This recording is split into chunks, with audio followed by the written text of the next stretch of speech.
2C is the 107 kilometers.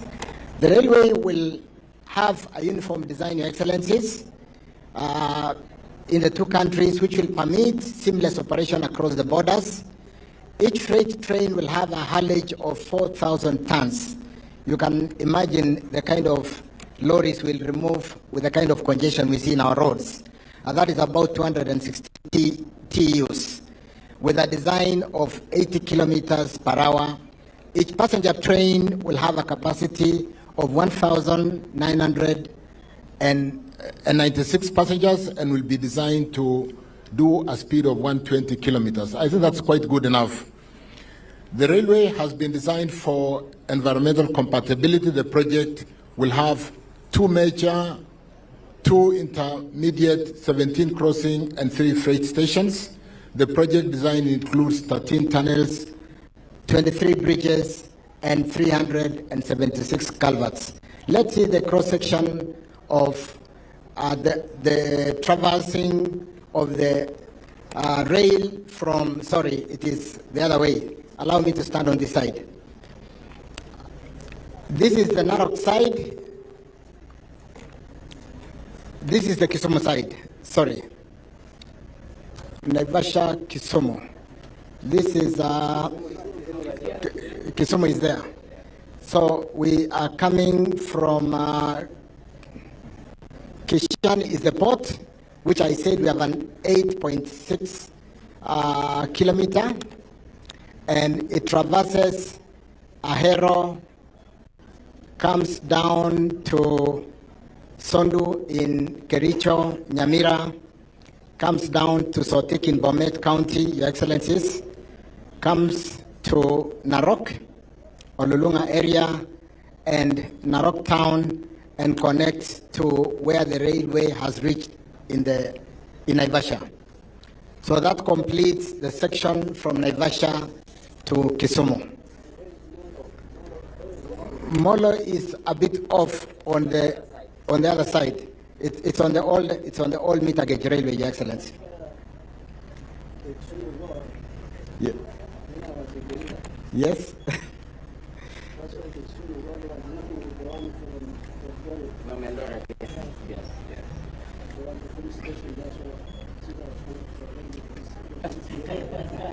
So that is, Your Excellency, is the Naivasha, where the train has reached now, to Kisumu, Kishan Port, a distance of 262 kilometers, Your Excellency.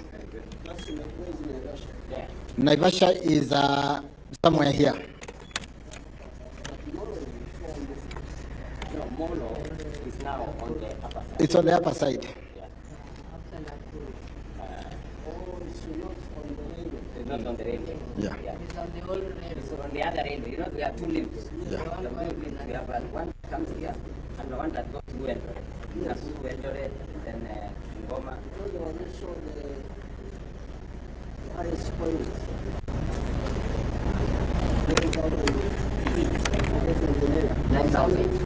Mau Summit.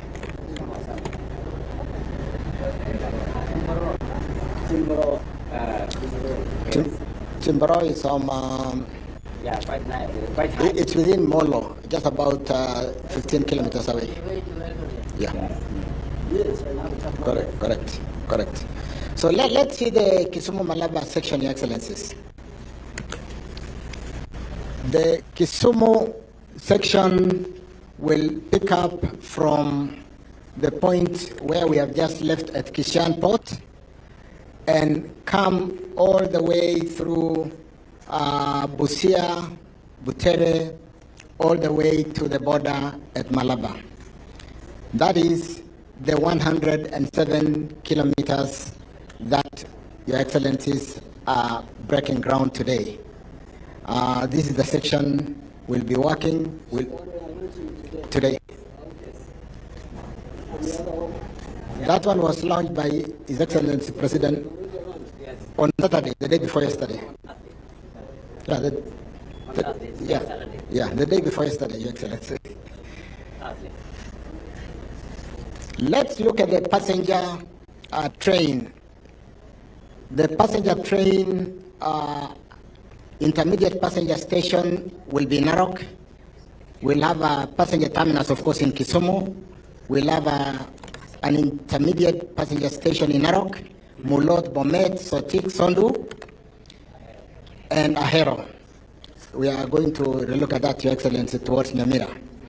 We have a major freight station at Kisumu. We have passing and crossing stations in Murtoto. This is in Narok, Nulpopong East, Nulpopong, Shayapei, Narok West, Olulunga West, Ngore, Mulot North, Pomet West, Pomet South, Sotik North, Igonge North, Awas, is that Awasi or Awaso? Awaso, Asao, Kapsorok, Ahero South, East Kolwa. The project development, Your Excellencies, include the port of Kisumu, which I did mention, will have a spar link of 8.9 kilometers. On the Kisumu-Malaba section, Your Excellencies, the passenger terminus will be in Malaba. The passenger terminus will be in Malaba, intermediate passenger station in Yala and Mumias, the major freight station in Malaba, passing and crossing station in Kisumu West, Ramala, Yala, Musanda, Manyula,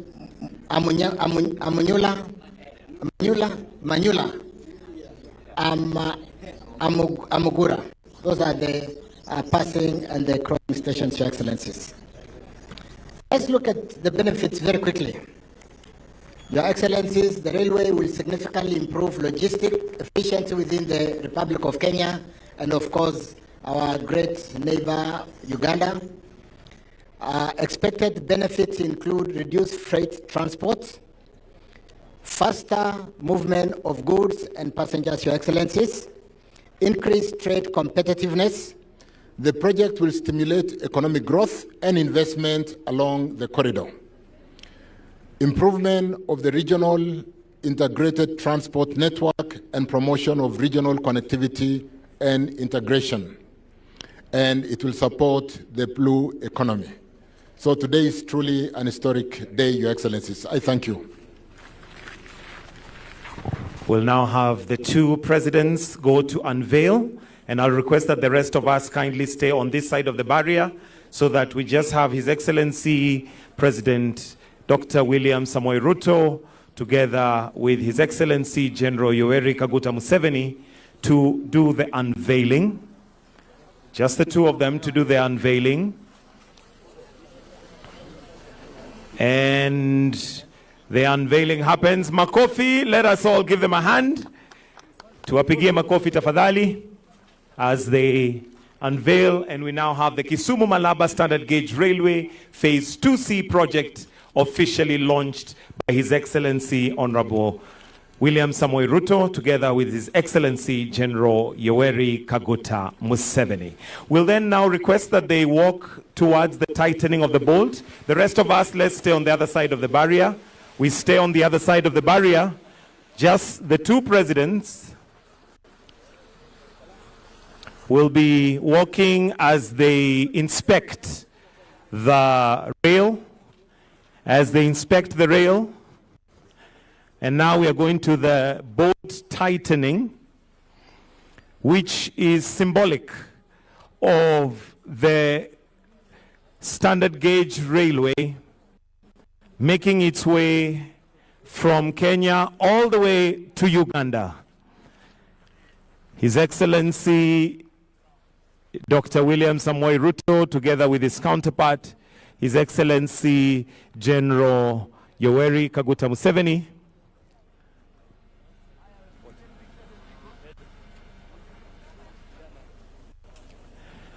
make their way to bolt tightening. As mentioned earlier, it is symbolic of the rail being now constructed all the way from Kisumu going into Uganda with immense benefits. Passenger movement becomes easier, goods freighting becomes easier, faster, more economical, and opens up the East African region to trade and easier movement. So we'll welcome the two heads of state to come and tighten the bolt together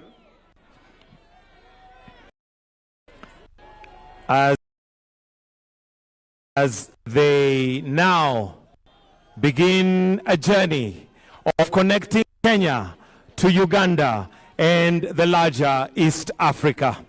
So we'll have the two presidents tighten the bolt.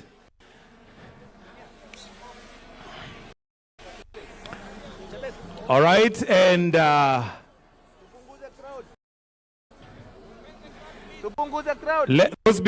behind the shots, please, let's move. Those who are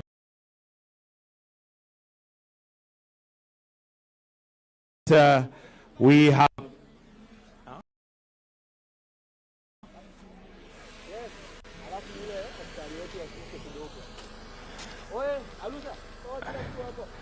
all right, there they go. Tuwapigie makofi tafadhali. That is indicative of the fact that the standard gauge railway now moves from Kenya all the way to Uganda, and as mentioned, with immense benefits to passenger movement, to construction of other towns within. Can they continue just for the photos? Just for the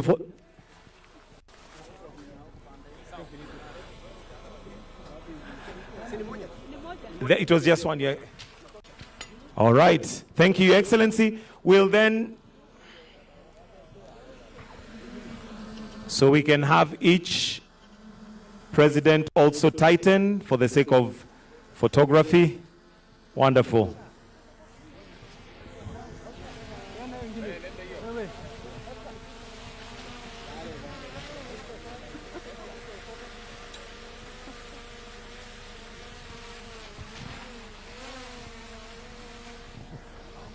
Makofi tena haitoshi, tuendelee kuwapigia makofi. Tunaona kwa kweli reli imekazwa, na sasa mwendo wa kutoka Kenya kwenda Uganda kwa kutumia reli pia umekuwa mwendo wa rahisi, unapunguza wakati na pia inatutengenezea uchumi wa hizi nchi mbili. Thank you, Excellencies. I'll kindly request the two presidents to just stand here for a photo session, a quick photo session for the two heads of state. I'll request, Your Excellency, you seek your indulgence for 3 photos, that being the first one. The second photo, I'll have the CS Roads together with PCS to join His Excellency on the left, and Deputy Prime Minister and Minister General Katumba to also join in. The Deputy Prime Minister and Minister General Katumba.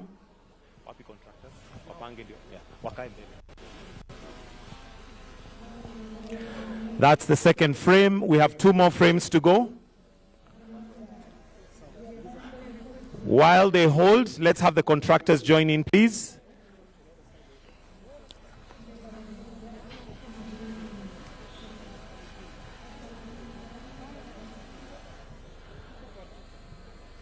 Thank you. Let's withdraw the contractors. Contractors, please step out together with the Prime Minister, PCS, and the CS. And let me have the ODM party leader, Oburu, together with the Governor, Kisumu County, to join in the frame. That being our last frame before we now progress to the main plenary, where we will be having our main session.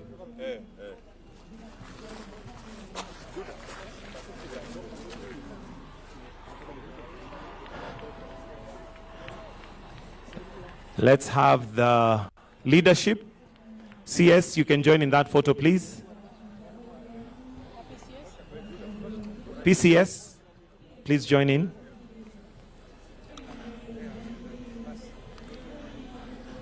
Beautiful images that mortalize this day, a historic day. Thank you, Your Excellencies.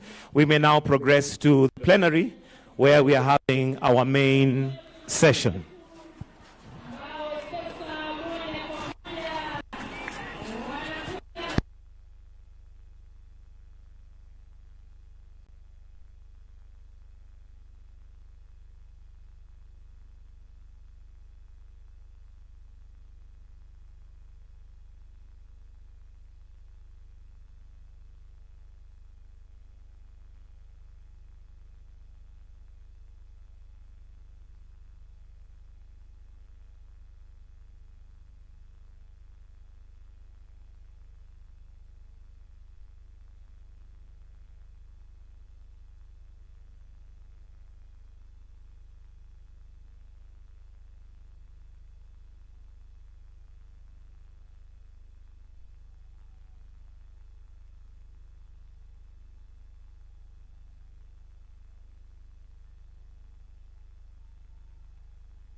Museveni come for the launch of the Parliament Railway linking Kenya and Uganda, which has immense potential and facility of trade and even inter-country trade.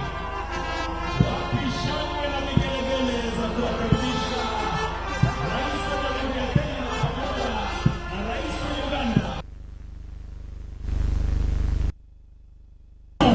Ni city ambaye ni iko na difference kabisa.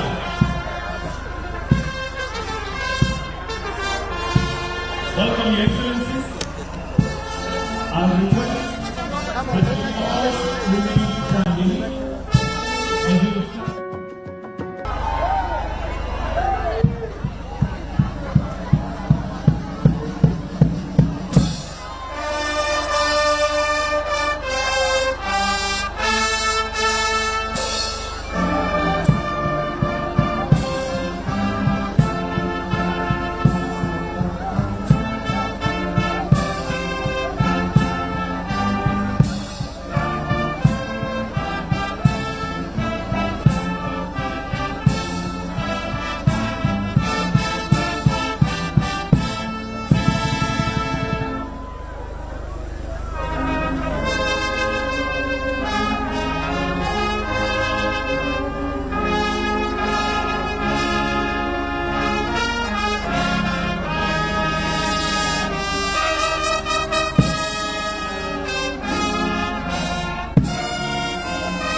Your Excellencies, with utmost respect, I seek your permission to invite those who are going to be leading us in prayer this morning as we begin this session. Forward.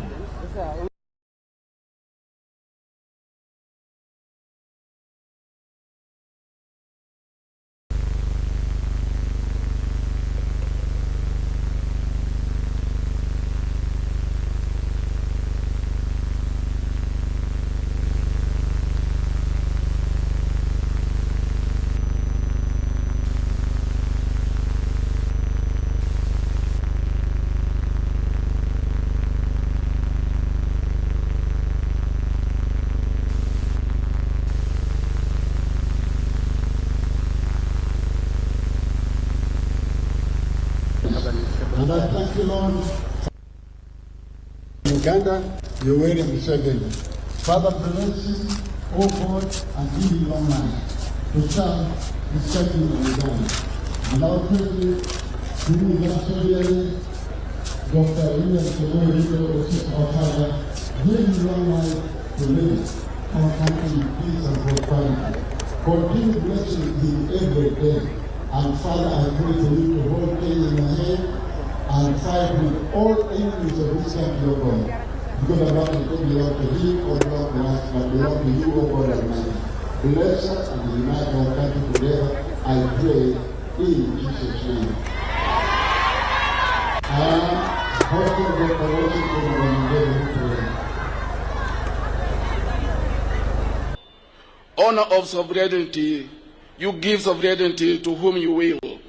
O Lord of majesty and generosity, as we gather here today to mark this important occasion, Ya Rabbi, enlighten what is dark in us, strengthen what is weak in us, mend what is broken in us, heal what is sick in us, and revive whatever peace and love and dies in us. O Allah, bestow your grace, divine wisdom, courage, and patterns to all the staff. Adorn them with integrity, professionalism, excellence, and team spirit, so that they may achieve the goals intended. Ya Allah, you are the provider and sustainer of all creations. Strengthen our economy and make Kenya a prosperous, self-sufficient, united, cohesive nation and a hub of peace and security. We beseech you to accept our prayers. Ameen, ameen, walhamdulillahi rabbil alameen. With utmost respect, I request that we now take our seats. Your Excellency, Dr. William Samoei Ruto, President and Commander-in-Chief of the Kenya Defense Forces, Your Excellency General Yoweri Kaguta Museveni, President of the Republic of Uganda, Honorable Musalia Mudavadi, Prime Cabinet Secretary and Cabinet Secretary for Foreign and Diaspora Affairs, Dr. Oburu Oginga, Orange Democratic Movement Party Leader, Right Honorable Alitwala Kadaga, First Prime Minister and Minister of East Africa Community, all Cabinet Secretaries led by Honorable Davis Chirchir, Cabinet Secretary for Roads and Transport, General Katumba Wamala, Minister for Works and Transport Uganda, all Principal Secretaries present, Professor Anyang' Nyong'o, Governor for Kisumu County, all Members of Parliament in the national and county government, all national and county government leaders, stakeholders in the rail and transport space. Your Excellency, with your permission, allow me to now usher in Honorable Davis Chirchir, Cabinet Secretary for Roads and Transport, who will make some brief remarks but also take over the program. Tumpigie makofi tafadhali akija. Honorable Davis Chirchir, Waziri wa Barabara. Karibu.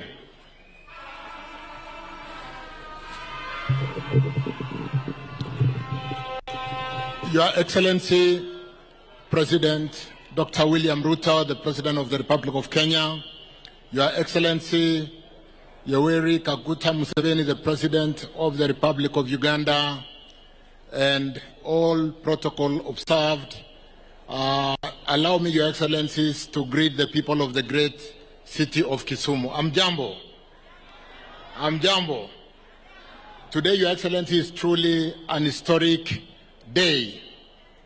Like I reckon as the Minister for Transport today in Kenya, why we have not connected the two great trading partners, Uganda and Kenya. Maybe this should have been the first connector, given the fact that the trade between Kenya and Uganda is what really keeps us going in terms of the intertrade within the region. So today, Your Excellencies, allow me to congratulate you. It is never too late. We've come together under your leadership to do what should have been done first, to ensure that we are truly connected with our brothers in Uganda. Allow me, Your Excellencies, to just very quickly acknowledge the leadership in this big, great ceremony today, led by yourselves. Allow me to acknowledge the guest from Uganda, the Deputy Prime Minister and Minister for East Africa, Honorable Rebecca Kadanga. Kadanga, just wave to the crowd. Thank you so much for coming. Minister of Works and Transport, General Edward Katumba. Katumba, my brother, wave to the crowd. Tuwape makofi kidogo. Asanteni. Asante. Allow me also to very quickly acknowledge my colleagues present here today, Minister C.S. John Badi. John Badi.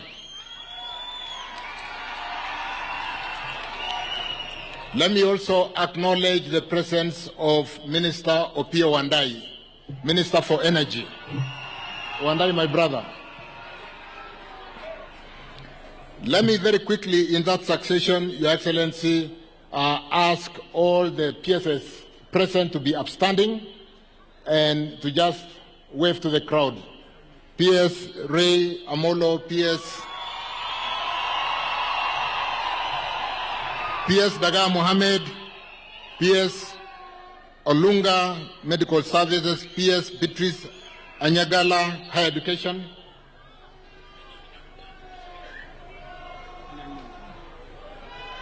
PS Betsy Njagi, PS Caroline Karugu, PS Charles Hinga, asanteni sana. Allow me also, Your Excellencies, to acknowledge the presence of the contractor, today led by Bruce Lee or Changui, the Vice President CRBC. Changui, where are you? Changui and your team, wave to the crowd. Thank you so much, Changui. Your Excellencies, today, like really as we gather in this great lake city of Kisumu, it is an historic event. It is an historic day. It is, like I said, what should have been done before we connected to the international market, where we seem to prefer, or where the intra-trade with other countries as opposed to inter-trade with the region seems to have prospered. So I want to congratulate you, Your Excellencies, and really say this is truly an historic day.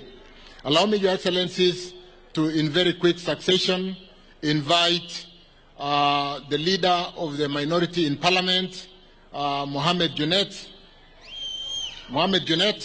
to come and make some few remarks and introduce the political leadership who is present here today. Junet, karibu sana.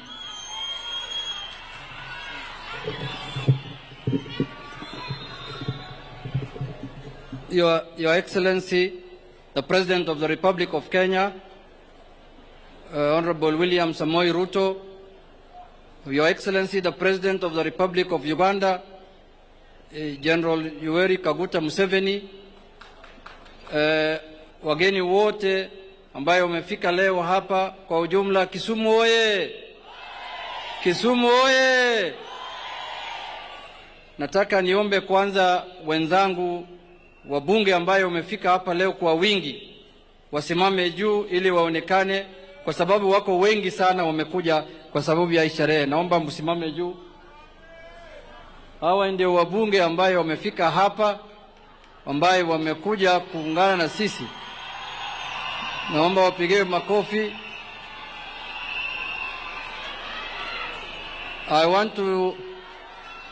Nataka kuchukua nafasi hii kurecognize majority leader.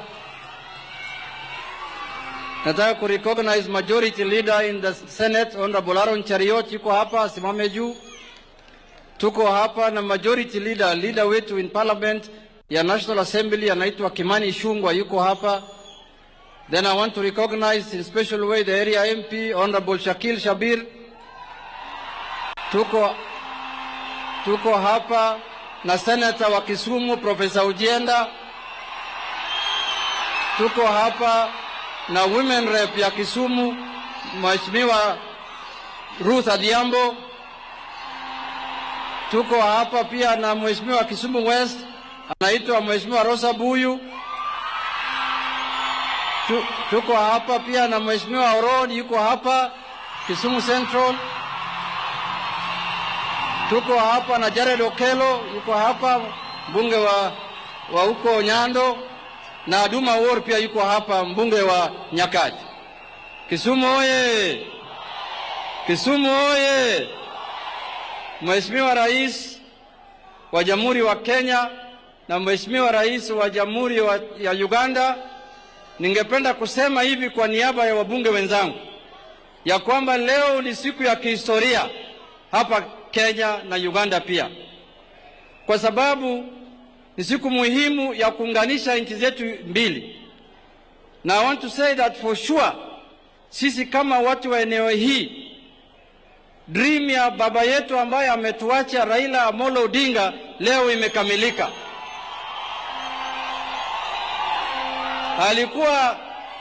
Alikuwa anataka sana hii reli itoke pale Narok ifike Kisumu, iende Uganda, iende paka DRC. Ameongea juu ya maneno mara mingi sana, mnakumbuka? Sasa tunataka kushukuru Rais Dr. William Samoei Ruto kwa kuhakikisha ya kwamba hiyo ndoto ya baba imekamilika. Ya pili, tumeongea juu ya Jumuiya ya Afrika kwa muda mrefu sana. Na inaonekana sasa tukiongozwa na viongozi wetu wawili, hiyo jumuiya inataka kukamilika. Sasa tuko pamoja na Uganda mambo ya pipeline, tuko na Uganda na mambo ya reli, na tutakuwa na hao mambo mengi. Sasa tutaunganisha nchi zote mbili na tutengeneze sasa Jumuiya ya Afrika kikamilifu kwa sasa ikue imefanyika. Ya mwisho, Mheshimiwa Rais, kwa ruhusa yako, hii mambo ambayo inafanyika Kisumu leo sio mambo ya Kisumu peke yake. Wale watu ambayo watatumia hii reli watatoka Nairobi, wafike Narok, wafike Bomet, wafike Nyamira, wafike Sondu, wafike hapa Kisumu, waende paka Uganda. Sasa inaunganisha pia counties nyingi sana. Kuna wakora ambayo sasa wanapiga hii mambo, wanaongea juu hii ni kazi ilianzika mwaka ya 2016 ambayo ilianzika kutoka Mombasa ikakwisha hapo Narok, na walisema hii ni rail to nowhere. Today it is a rail to Kisumu, it's a rail to Kampala, and it's a rail to DRC, and it's a rail to Africa. Wale walaghai walikuwa wanapiga hii reli, sasa leo watapata aibu. Na hii kampuni ambayo inatengeneza hii reli CRBC ndio ilijenga kutoka Mombasa paka Narok, na sasa wanataka kukamilisha safari yao paka huko Uganda na paka huko DRC. Kisumu mnasemaje? Kisumu mnasemaje? Kisumu mnasemaje? Kisumu mnasemaje? Asanteni sana, Mungu awabariki.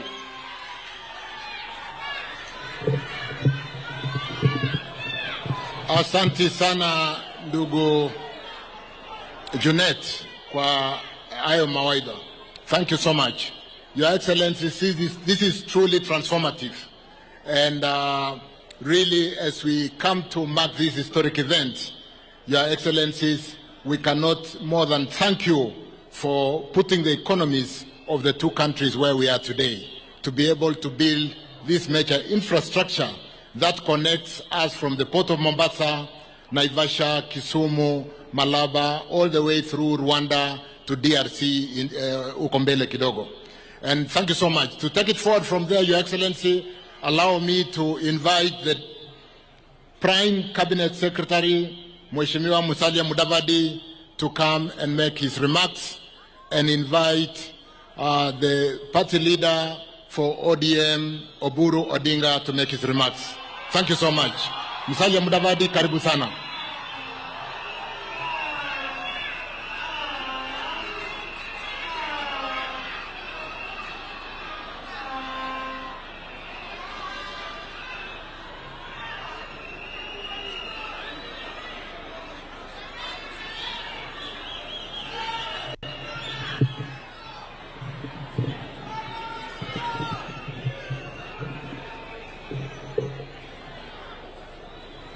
Your Excellency, the President of the Republic of Kenya, Dr. William Samoei Ruto, Your Excellency, the President of the Republic of Uganda, the Honorable Yoweri Kaguta Museveni,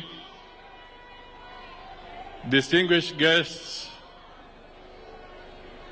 friends from Uganda, from Kenya, from the East African region, ladies and gentlemen, Your Excellency, before I say anything brief and invite you, I would seek your indulgence so that, because this is the county of Kisumu, if you will permit, just for 1 minute, to invite the governor of Kisumu County to come and acknowledge our governors here and make a very short remark. Can we invite the Honorable Professor Anyang' Nyong'o?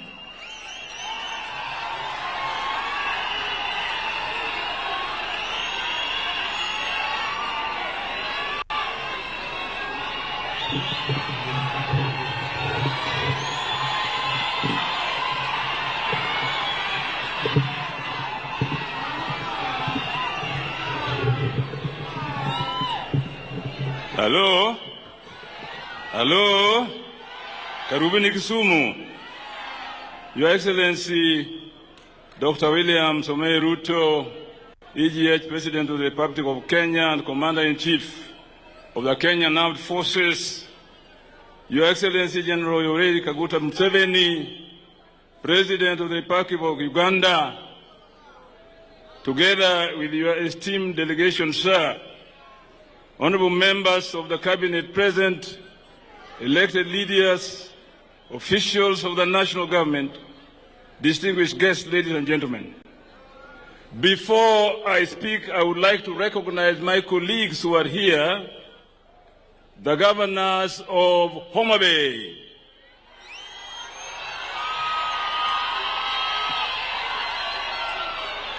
you know Mama Gladys Wanga, then the governor of Siaya, no, the governor of Migori, Honorable Dr. Ochilo Ayako, the governor of Busia, my dear friend Otuoma, Paulo. Please feel welcome to Kisumu in joining His Excellency William Samoei Ruto on this great day of opening the standard gauge railway, which will take us to Uganda and possibly to Sudan in the future. I feel blessed and privileged, ladies and gentlemen, to stand before you on this an occasion as historic as today. As the host governor, allow me to extend to Your Excellency and to all our distinguished guests a very warm welcome to Kisumu County. Before I go on, Your Excellency, allow me to express my heartfelt sympathy to the families and households affected by the torrential rains yesterday in parts of Kisumu County and across Kenya. The rains were unprecedented and have had devastating impact on many communities. I want to assure the people of Kisumu that your government and our administration will make sure that in the future this is controlled. In addition to the ongoing Soin-Koru Dam project, which is aimed at managing floods in the Kano area, we expect the National Youth Service, Your Excellency, to complete the dike construction along River Miriu in Lower Nyakach. At the same time, Your Excellency, the city management team will actively work to clear drainage systems within the city to mitigate further risks.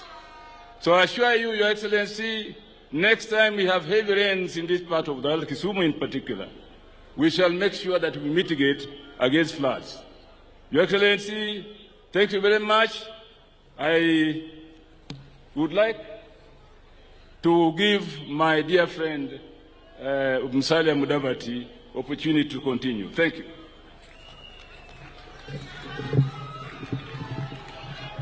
Thank you, Your Excellency. Let me now also take this opportunity to invite the party leader of ODM,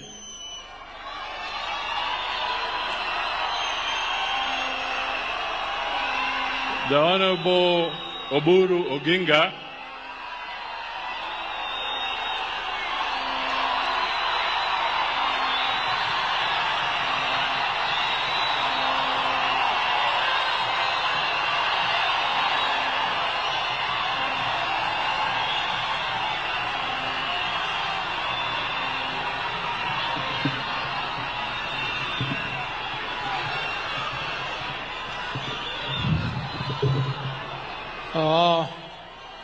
Your Excellency, the President of the Republic of Kenya, Dr. William Samoei Ruto, Your Excellency, General Kaguta Museveni, and all protocols observed.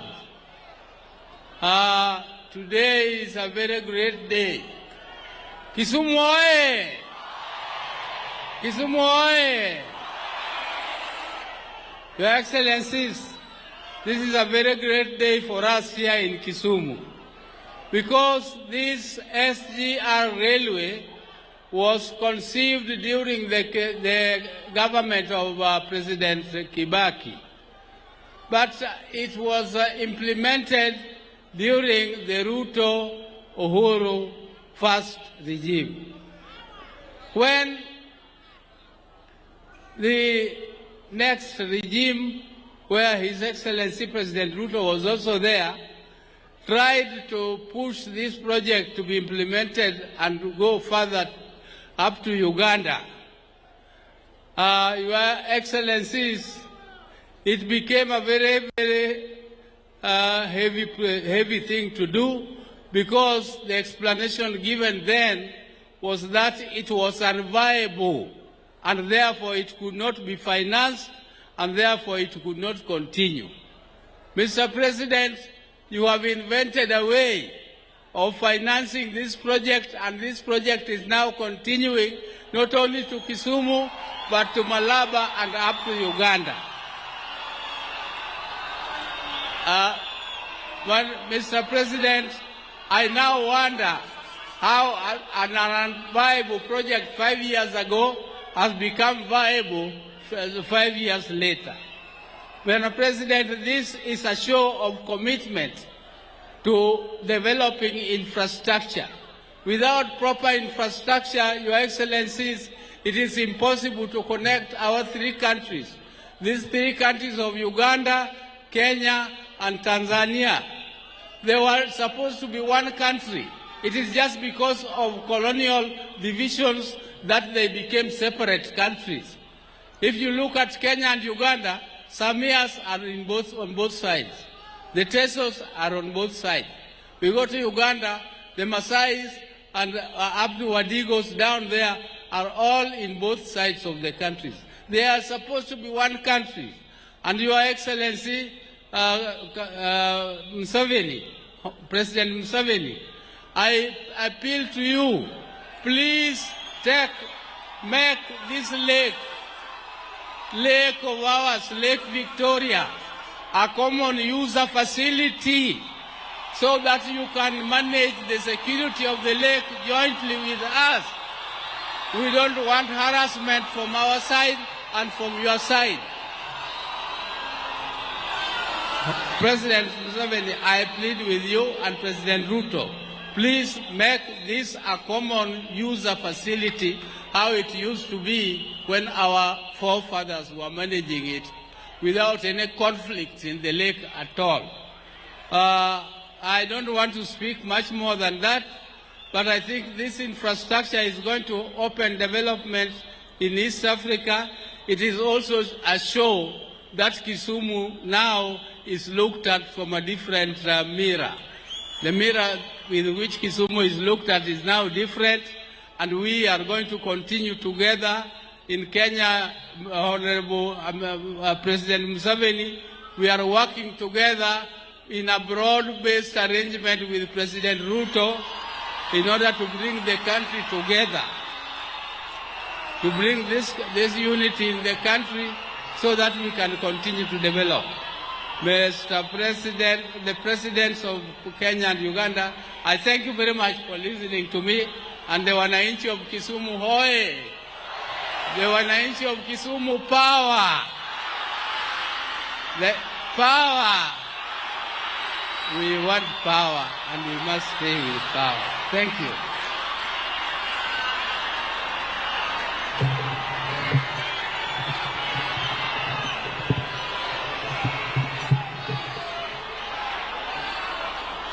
Asante sana. Asante sana. Asante sana, Mheshimiwa Oburu. Your Excellencies, let me also acknowledge that in our midst we also have Honorable Beatrice Askul, the Minister for East African Integration in Kenya. Your Excellencies, President Yoweri Kaguta Museveni, I wish to say that we are happy to have you here as you join His Excellency President William Ruto.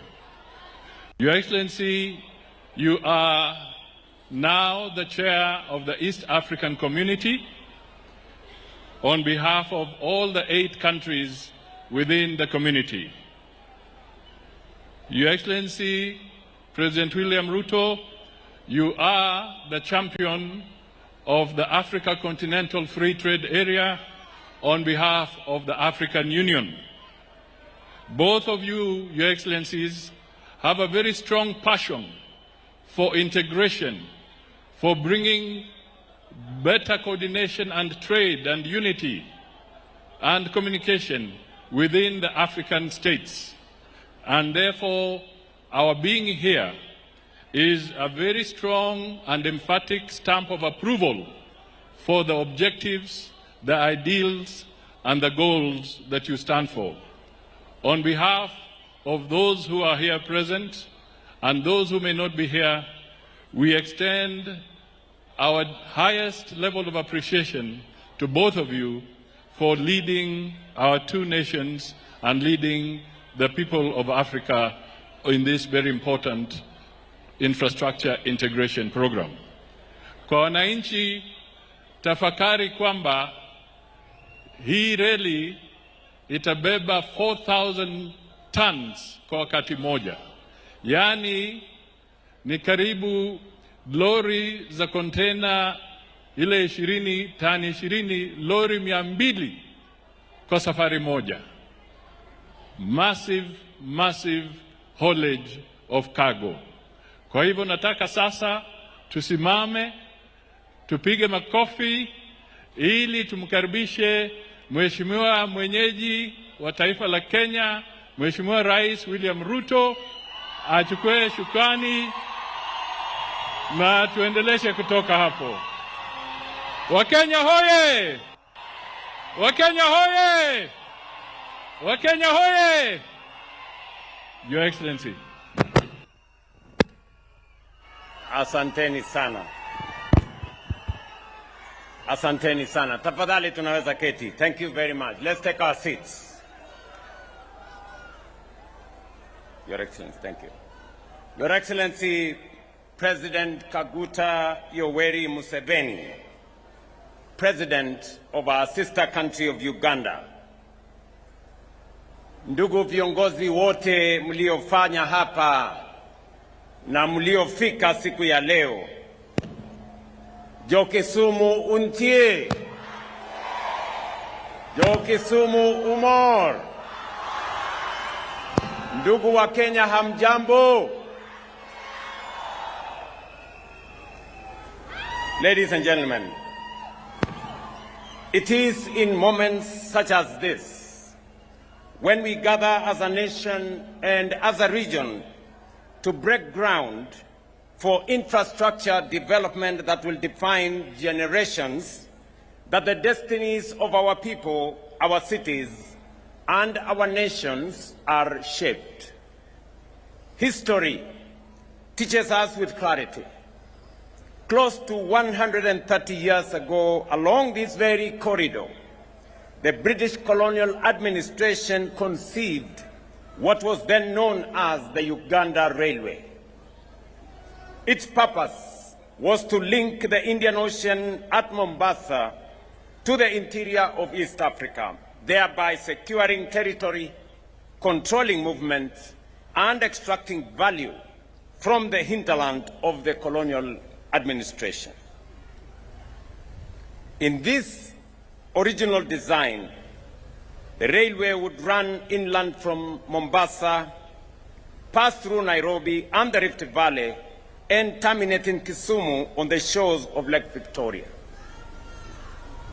From there, goods, officials, and troops would cross the lake by steamer to Uganda through Port Bell and Entebbe.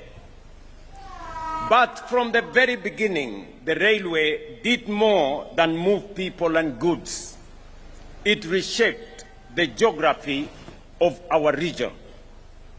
Mombasa was reinforced as the gateway of trade. Machakos, once an administrative center of the British East African Protectorate, was bypassed and declined in significance because it lay off the line. And Nairobi, then a swampy, flood-prone rail depot, established in 1899, rose because it sat on the railway.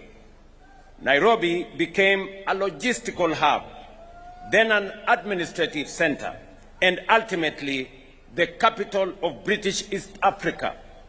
Without the railway, Nairobi, as we know it today, might never have existed. As the line advanced westwards to Nakuru and onward to Kisumu in 1901, it opened the Rift Valley and the Lake region to trade. Kisumu became a vital inland port, linking rail to lake transport and facilitating movement into Mombasa. But the break between rail and water proved slow, costly, and inefficient. And so the railway advanced again. Beginning in 1920, it was extended inland from Nakuru across the then so-called White Islands, reaching Eldoret in 1924, and then onward through Malaba to Tororo and Jinja, and finally to Kampala in 1931. In so doing, it became a continuous artery into the heart of the East African region. That extension reshaped our region. Eldoret emerged as an agricultural powerhouse. Jinja became an industrial center. Kampala, already the political seat of Buganda Kingdom, was elevated into a stronger administrative and commercial capital, and its influence amplified by direct access to the coast. Ladies and gentlemen, that is the lesson of history. That infrastructure development does not just connect places, it often creates them. It determines where opportunity thrives, where investment flows, and where prosperity takes root. Unfortunately, the 130-year-old meter gauge railway line that was once a lifeline of regional commerce was neglected and gradually fell into disrepair, losing both its vitality and transformative impact. Yet, even in decline, the vision of connectivity never faded. In 2008, it is in this enduring vision that brought together the late President Mwai Kibaki and His Excellency President Yoweri Museveni, who jointly laid the foundation for a modern high-capacity railway, one that would link Mombasa to Kampala with strategic branches to Kisumu in Kenya and Pakwach in Uganda. Additionally, the presidents of Kenya, Uganda, and Rwanda not only pronounced themselves on the plan to extend the standard gauge railway to Kampala, Kigali, and Juba, but also signed the SGR protocol and tripartite agreement to ensure development and management of a seamless railway system. It is therefore most fitting that our elder statesman, President Museveni, is here with us today to witness this vision taking shape. Thank you, Mzee, for your leadership, your vision, and your steadfast commitment to the unity and integration of our region. Building on that foundation, Kenya took decisive steps in 2014 by breaking ground on Phase 1A of the SGR, stretching 472 kilometers from Mombasa to Nairobi.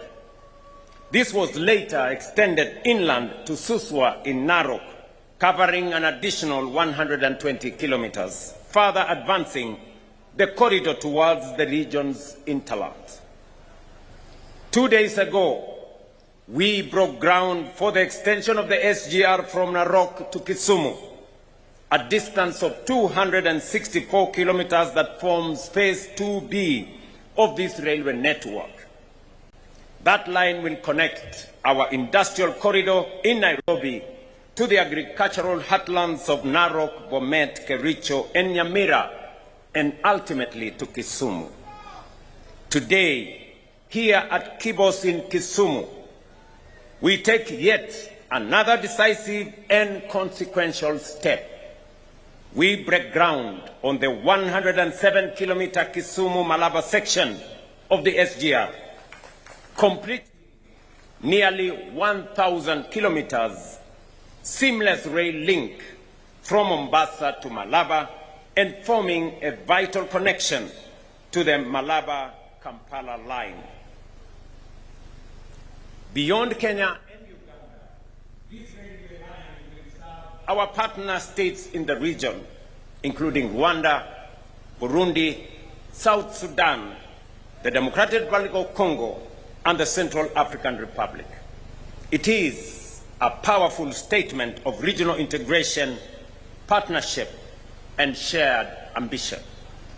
Ladies and gentlemen, our region faces a clear and urgent challenge. Our economies are not generating sufficient opportunities to match the pace of our rapidly growing populations. At the same time, our businesses continue to grapple with high logistics costs that undermine competitiveness. In many cases, transport and related costs account for between 30 and 40% of the final value of goods. Cargo takes an average of 80 hours to move from Mombasa to Malaba and more than 100 hours to reach Kampala. We cannot build prosperity on inefficiency. That is why we must invest in modern, efficient transport and connectivity systems, not only as transport, but also as economic hubs. Along this Mombasa-Malaba corridor, we will promote the development of industrial parks, logistics hubs, and commercial centers driven by private sector investment and anchored in regional trade. Right here in Kibos, there will be a special economic zone connected to this SGR. In Busia, there will be another special economic zone connected to this SGR. This is a proven model, one that has delivered rapid transformation by aligning infrastructure with industry, trade, and investment. And we have already seen what this investment can deliver. Over the past 8 years, the SGR has transported more than 15 million passengers and over 45 million tons of freight. It has reduced transport costs, improved efficiency, and contributed significantly to growth of our economy. With this expansion, we expect even greater impact.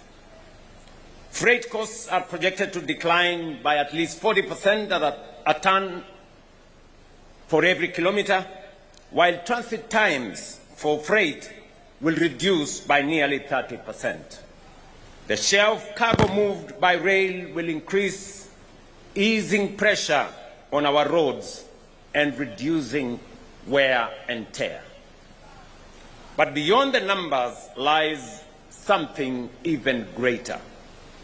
This railway will connect farmers to markets.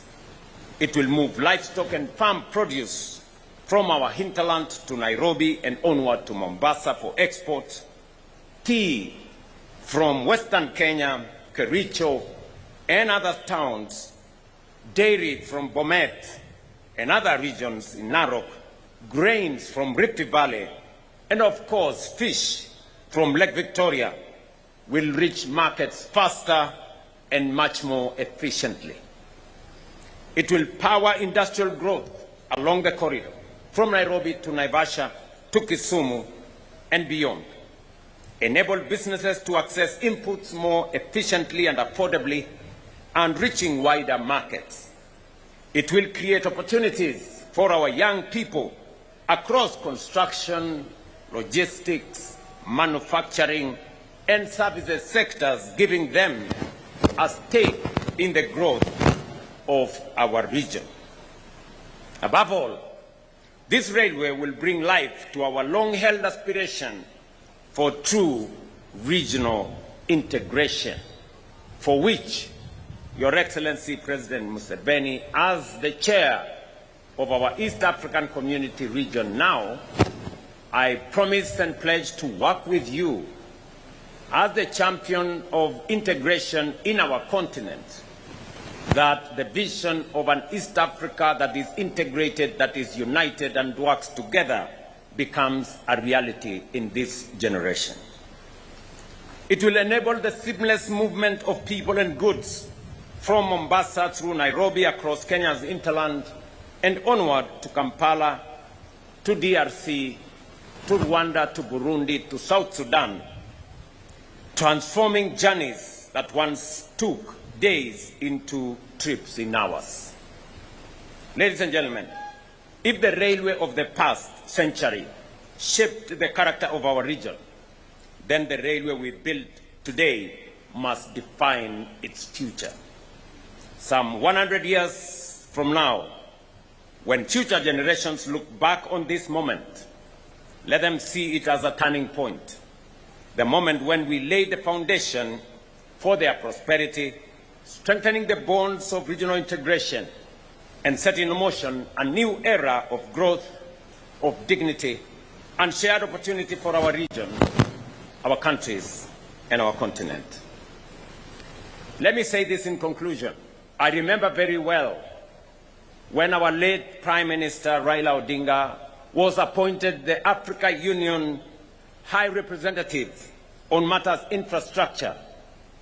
One of the most consequential suggestions that he made is the connection of the East African region to the West African region, using this very route through Kenya to Uganda to DRC to Congo Brazzaville, all the way to the Atlantic Ocean on the other side.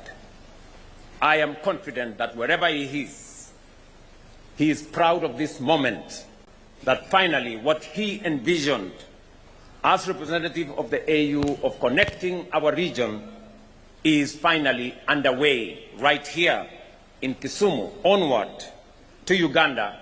And I am informed by President Museveni that the section from Malaba to Kampala is already awarded and is underway, and finally it will be connected from Kampala to Kasese in the DRC border. Your Excellency, this is a very proud moment for us as Kenya, as we see this infrastructural development that is not just a rail, it is a commercial lifeline, it is a logistics hub, and it is a regional investment that is going to transform the business environment, is going to transform the fortunes of our farmers, of our producers, of our industrialists, of our business people, and create wealth in our region. Kwa watu wa Kisumu na watu wa sehemu hii, vile kiongozi wetu wa ODM alivyosema, mpango wa kusukuma hii reli kutoka pale Naivasha, mnajua tulielezwa ya kwamba na wengine wachache wakasema ile reli imekuwa reli to nowhere. We are now telling them it was never a railway to nowhere. It was always our plan that this railway was going to be a railway to prosperity. It was going to be a railway to the transformation of the Republic of Kenya. And the naysayers, the people who don't believe in the transformation of Kenya, we want to persuade them that it may take a little while. It may have delayed a bit in Narok, but today we are making sure that this transport corridor this logistics corridor is going to transform not just the East African community, but it is going to position Kenya, Mombasa, and the East African region as a region for economic transformation. Let me also say, while right here in Kisumu, that here in Kibos, we are going to set aside 1,000 acres to build a special economic zone that is going to be connected to this SGR. It is a program that we have worked with and we have worked on. And as I have said, I was a few days in the county of Busia, and the people of Busia equally informed me that they would want this railway to be connected to Busia town, and I did commit to them that the special economic zone in Busia is going to be connected to the standard gauge railway as we transform the economy of the East African region. The governor of Busia is right here, and he knows the request of the people of Busia when I was there a few days ago. Ladies and gentlemen, this is not the only piece of infrastructure that we are undertaking in Kenya. We are at the moment constructing 6,000 kilometers of new tarmac in different places in Kenya. This evening, I will be launching such one road in Holo to Alela as part of connecting Kenya. We are also undertaking transformation in our electricity generation and distribution. We are also undertaking the transformation of our education sector, hiring more teachers, funding more students, building more classrooms, and aligning our education with the needs of the 21st century. We are also reforming and transforming our health delivery systems to make them much more robust, include more citizens, and universalize access to health as is required of us by our Constitution. The transformation of Kenya is underway in many areas, as has been acknowledged by even those who don't agree with us. The railway is now underway. The Mau Summit Rironi Road is underway. The Jomo Kenyatta International Airport shortly will be underway. We have concluded the building of Talanta. We are on course building a new modern conference facility at Bomas of Kenya, and on and on and on. Even the naysayers, even those who never believed in what we are doing, those who said nothing was happening, today they confess with their own mouths that indeed Kenya is undergoing transformation. No wonder it is said that God will change your enemies to work for you. And I'm sure they are working for us. Mimi nawaeleza ndugu zangu watu wa Kisumu, mimi niko hapa leo, nitakuwa hapa kesho, nitakuwa hapa kesho kutwa.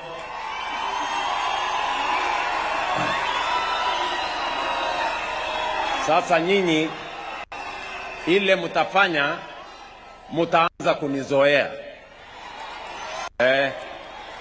Mtaanza kufanya nini?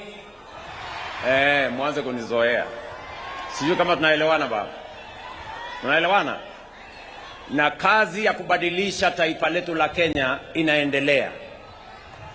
Barabara tunajenga, watoto wetu tunawasomesha, health delivery ya universal inasonga mbele, mambo ya kuunganisha stima inasonga mbele, tunajenga infrastructure tofauti tofauti, na tunawatangazia wale ambao wanataka kushindana na sisi ya kwamba miradi yetu ya maendeleo inaendelea. Kenya tunaitransform, na mimi nataka niwaambie tuko tayari na tuko kadi. Kama mnataka hiyo, tuko kadi tayari. We are ready for you when the time comes. Kwa hivyo nasema asante sana. Let me now take this opportunity with a lot of humility to request our leader, mzee wa jamii yetu ya bara la Afrika, rais wa Uganda, Mheshimiwa Generali Yoweri Kaguta Museveni, to speak, Your Excellency, to your people of Kenya and of East Africa. Your Excellency, sir.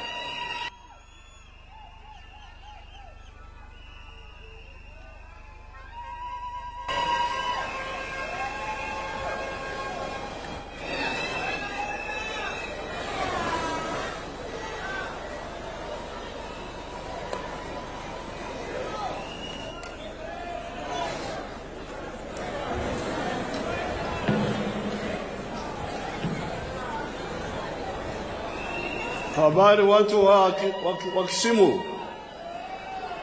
Habari. Tia Mabel. Mulembe. Uliena.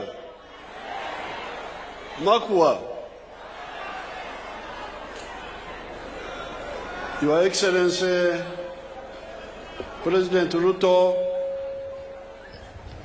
President of the Republic of Kenya, mawaziri wote na watu wa Kisumu na Kenya. We are here to do a very important job. This is kutema extinde, meaning to break the ground. To break the ground for the railway from Kisumu to Malaba, the SGR, the modern railway. The railway is part of the rationalization. Hilo jambo la Kiingereza rationalization linamaanisha kuweka vitu barabara zaidi. This railway is part of the rationalization of our transport system, especially on the Uganda side, which is irrational and wasteful. Sauti, I'm scared. Hello?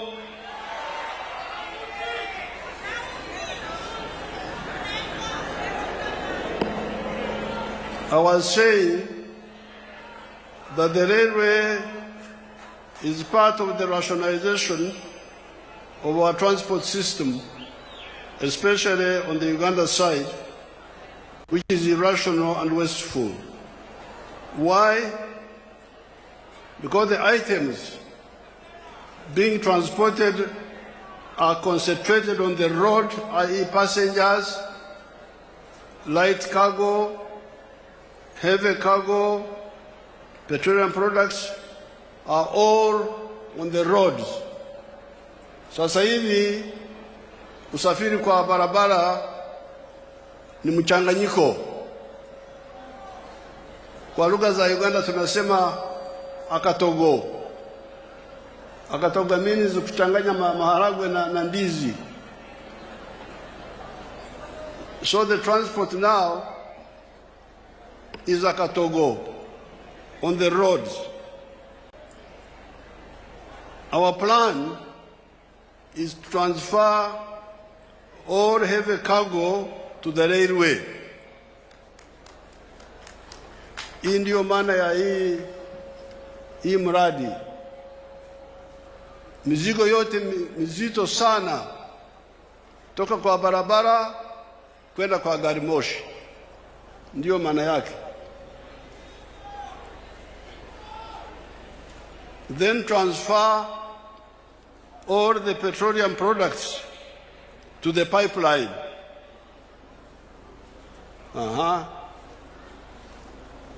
Gari za mafuta kuwa kwa barabara ni hatari kwa maisha, tena zinaharibu barabara na zinaleta ajali. So heavy cargo kwenda kwa gari moshi, mafuta kwenda kwa pipeline. The railway can combine also water transport. Now, this now leaves the roads for passengers and light cargo. This is the whole plan. Kutoa uharibifu na gharama kali kwa usafirishaji mizigo mizito kwenda kwa gari moshi. Mambo ya vitu vyote vya mafuta kwa pipeline. Hiyo inamaanisha nini? Kwa barabara tumeacha wasafiri, watu pamoja na mizigo maridadi. In transporting heavy cargo and petroleum products to the pipeline and the railway, we are not aiming at just convenience and crowding the roads by all the items, but we are also looking at the competitiveness of the economies. Kwa sababu bidhaa tunalima shambani, tunatengeneza viwandani, lazima hivi bidhaa mtu mwingine anunue. Sasa bidhaa zetu zikiwa kwa gari kali vitakosa soko. Hakuna mtu anaweza kununua kitu cha bei ya juu, kumbe mchina anafanya kile kitu kwa bei ya chini.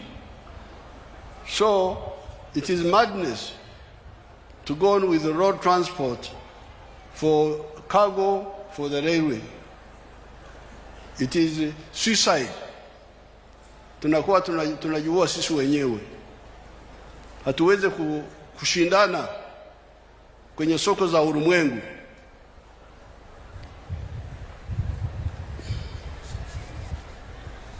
For Africa to survive, we have to not only produce products of high quality, but also affordable in terms of costs. Bidhaa zetu kutoka viwandani, kutoka shambani, lazima viwe kwenye hali nzuri, lakini vile vile kwenye gharama, kwenye low prices, gharama ya chini. According to our experience, the high cost pushers for raw materials, manufactured goods,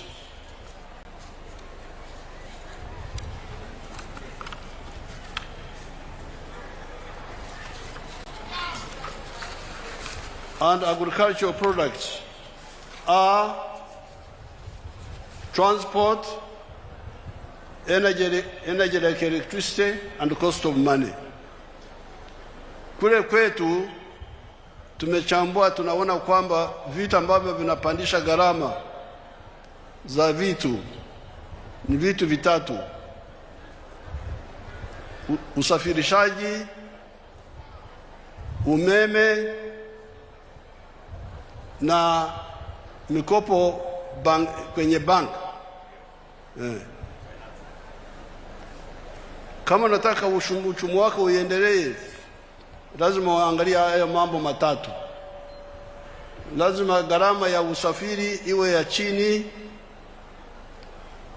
gharama ya umeme iwe ya chini, Umeme kwa night clubs sijali kama uko juu. If the high price, if the electricity for night clubs is high, yule ambaye ataka kwenda kwenye night club aache. Lakini umeme kwa kiwanda lazima uwe chini. So these are the three cost pushers which I have seen myself. The cost of transport for goods, the cost of electricity,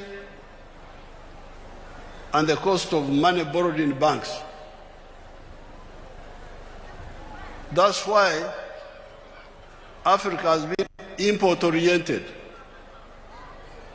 If you go to a bank, commercial bank, and you borrow money which is 20% interest, how will you manage to manufacture goods? How will you manage? Lakini uchenda Uchina na kuleta nywele za watu ambao walikufa zamani na kuleta perfumes, unauzuza hapa kwa gari kali, you will pay back the loan from the bank. But the manufacturer will not manage. So this is really part of the liberation movement. If Africa does not address these, we shall be outpriced and our goods will not be competitive even within Africa. Even within Africa. This is now where the railway transport, water transport, the pipeline of petroleum products, and government-owned banks come in. That's why in Uganda, we privatized some banks, but we kept Uganda Development Bank under the government, the Housing Bank, Post Bank, and some other banks. Because we want banks which are not looking for high profits. We want banks which are looking for cost recovery and a modest profit, but mainly service delivery. Transformation, which His Excellency President Ruto was talking about. These banks, if they are government-owned, will not be looking for high profits.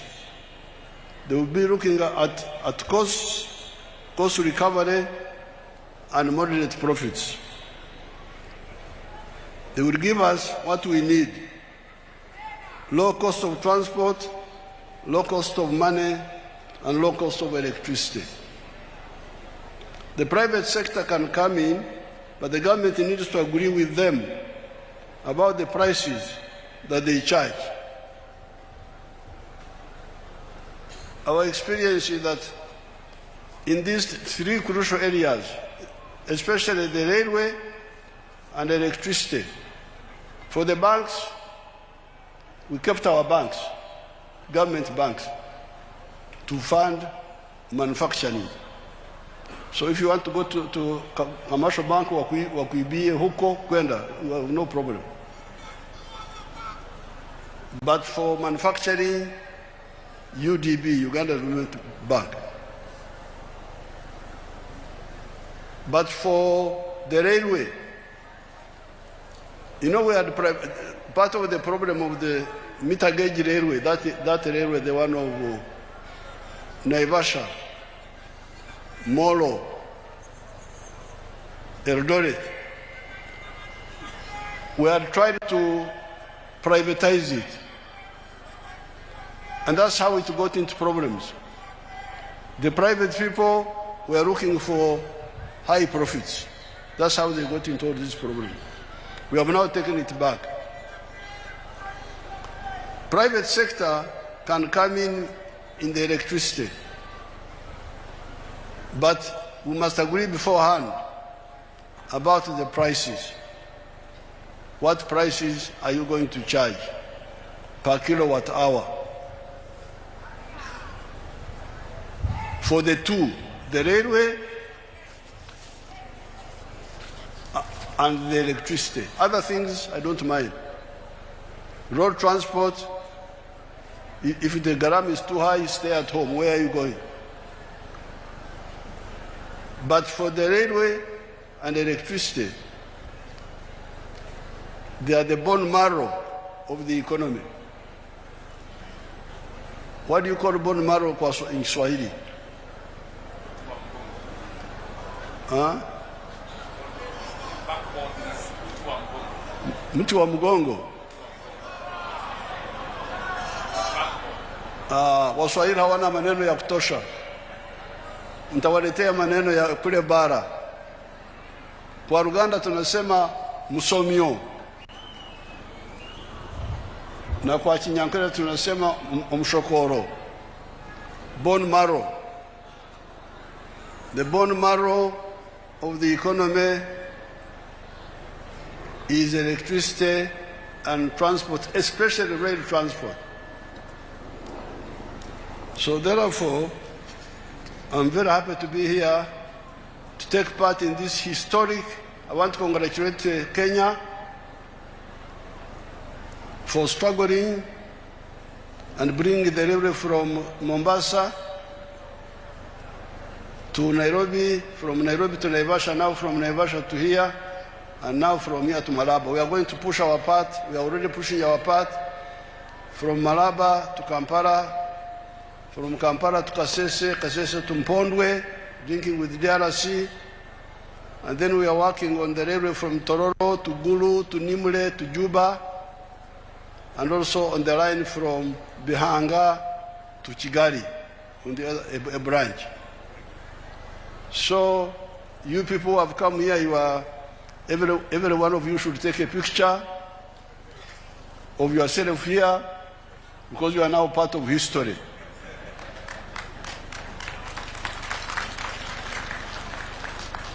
Future generations will say, my grandmother was also here when Africa was waking up. Unajua shida ya Afrika ni kulala.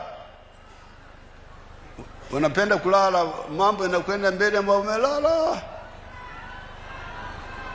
Lakini sasa mnaona tunaamka pole pole. Kwa hiyo kulala kwa lugha wanasemaje? Nino. Kwa lugha kulala wanasemaje? Nino. Kwa actually tunasema nino.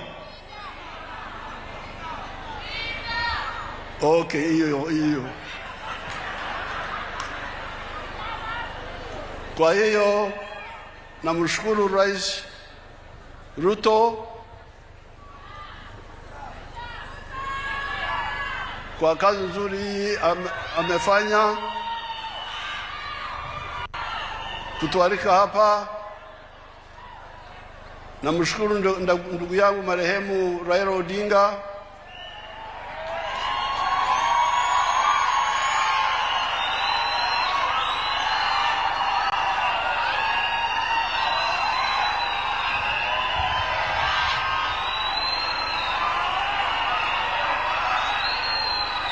na marehemu Mwai Kibaki walishughulika sana kuleta reli kutoka Mombasa,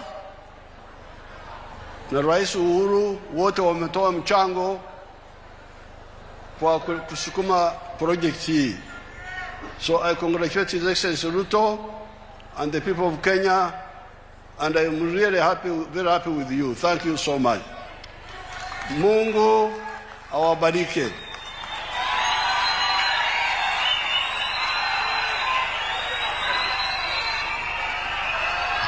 Wapi makofi ya mzee Yoweri Kaguta Museveni? Mheshimiwa Rais, let's take our seats briefly. Sisi kama Wakenya tunakushukuru sana. Vile umesema jambo hili la reli, standard gauge railway, ilianza pale nyuma kati yako wewe na Rais Mwai Kibaki wa Kenya, rais wa 3 wa Jamhuri ya Kenya. section tuliyoanzisha na serikali ya Jubilee tukiongozwa na Uhuru Kenyatta ikakuja mpaka Nairobi, ikatoka Nairobi tukasongesha tena ikafika mpaka pale Narok, na juzi sasa tulianzisha kutoka Narok ifike hapa iende Malaba, na tunakushukuru sana mzee ya kwamba hiyo reli kama ingeishia pale Malaba haingekuwa ya maana zaidi. Kwako wewe kuunganisha sasa kutoka pale Malaba iende Kampala mpaka Kasese is to truly unlock the potential of this great transport corridor. Na tunasema asante sana. Tunakushukuru pia mzee kwa sababu wakati uliniuliza kuhusu mambo ya pipeline na ulikuwa umeniuliza ya kwamba serikali ya Uganda ingependa kununua 50% ya hiyo pipeline, nilikuuliza kwa heshima tuanze kidogo kidogo. Sasa Uganda iko na 21% of our pipeline. I know you had requested us that you wanted to buy a bigger stake in that pipeline because 40% of the product being transported by Kenya Pipeline actually is destined for Uganda. And therefore, you were right to have at least up to 40% of that pipeline. But Mzee, thank you very much for agreeing with me that we do it in stages because there were many other interested parties in securing a stake at the pipeline. And it is because it is one of the most important transport infrastructure for our fuel products. We know subsequently we are going to extend the line to Uganda and to South Sudan and to DRC as we seek to do what you have just said, to reduce the cost of transport and the cost of logistics in our region. Pia umetueleza mzee hapa ya kwamba shida ya bara letu la Afrika ni kulala. Na sasa umesema tumeanza kuamuka. Sisi Kenya tuliamuka zamani, bado tuko na wachache bado wanalala. Na tumewaambia wawache kulala kiholela hadharani. Na nafikiri umekuja kutusaidia mzee kuwaeleza wale wawache kulala.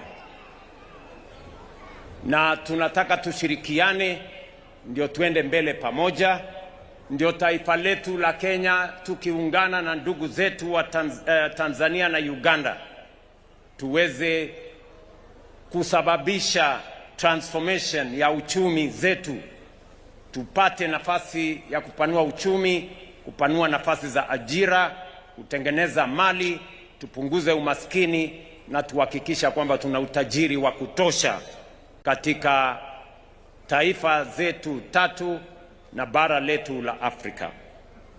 Ndugu zangu, nataka niseme asante sana kwa kuja kwenu hapa. Nimeona viongozi kutoka sehemu mbalimbali na wananchi wa hapa Kisumu. Mumekuwa ni watu wangwana sana. Sijaona Kisumu ikiwa na ungwana kiasi hii. Nasema Kisumu pongezi. Kisumu hoye! Kisumu hoye! Mimi nimeona ya kwamba watu wa Kisumu wamejipanga vilivyo. Na malengo yenu sasa ni mambo ya maendeleo ya sehemu hii. Na mimi nataka niwahakikishie ile siasa ya zamani, siasa ya ukabila na chuki na ubaguzi haitaendeshwa tena katika taifa letu la Kenya. Na wote wale wenye pepo za ukabila na chuki hawatapata nafasi katika taifa letu la Kenya. Mimi nawashukuru sana, and I want to assure you that we are going to move together. Siasa ya chuki na ubaguzi